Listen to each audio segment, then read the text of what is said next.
poison but tasty, and people say.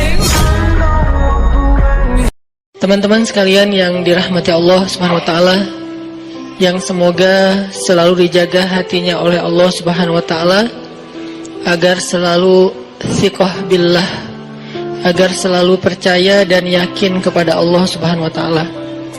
Karena kelemahan kita itu berawal saat kita mulai meragukan Allah. Dalam segala dinamika hidup, kita selalu butuh Allah. Kita butuh Allah ketika Allah kasih kita ujian.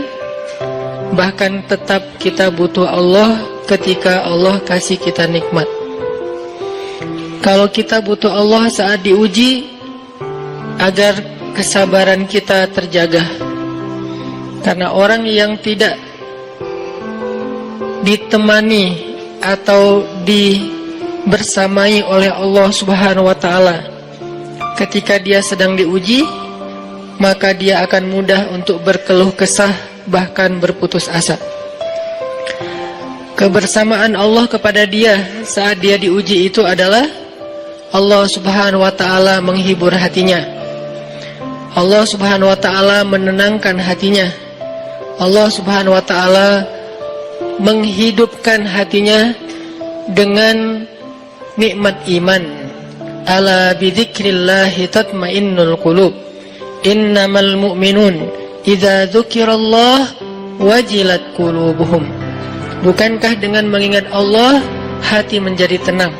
Dan orang yang beriman apabila diingatkan dengan nama Allah, disebut nama Allah, maka hatinya akan bergetar.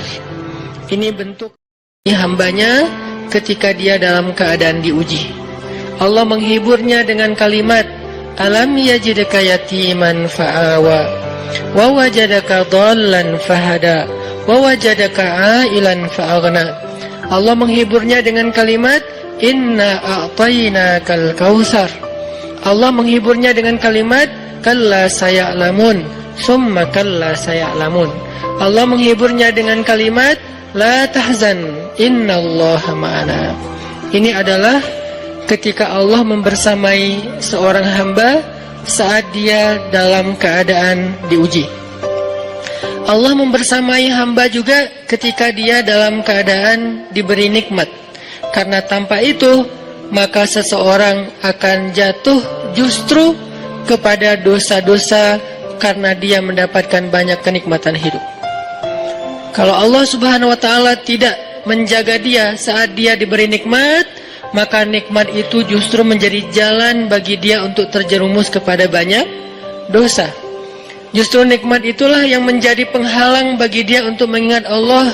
Karena dia sibuk menikmati hidupnya, akhirnya dia terhalang dari mengingat Allah tepat waktu.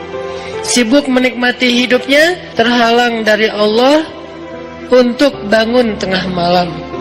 Karena dia tidurnya larut. Kenapa tidur larut? Karena terlalu banyak yang harus dia nikmati sebelum tidur. Dia bisa makan-makan, dia bisa jalan-jalan, dia bisa kopi, dia bisa ketemu teman, dia bisa belanja. Bahkan dia nunggu midnight sale untuk bisa menghabiskan nikmat yang Allah kasih kepada dia.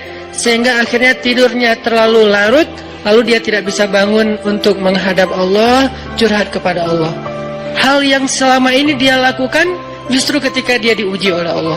Ketika diuji oleh Allah, mudah bagi dia bangkit tengah malam, curhat, sujud panjang, menangis dalam doa. Ketika Allah kasih nikmat, curhatnya hilang, malamnya lelap, sampai bahkan subuhnya juga kelewat. Ini kalau Allah nggak membersamai seorang hamba ketika dia diberi nikmat.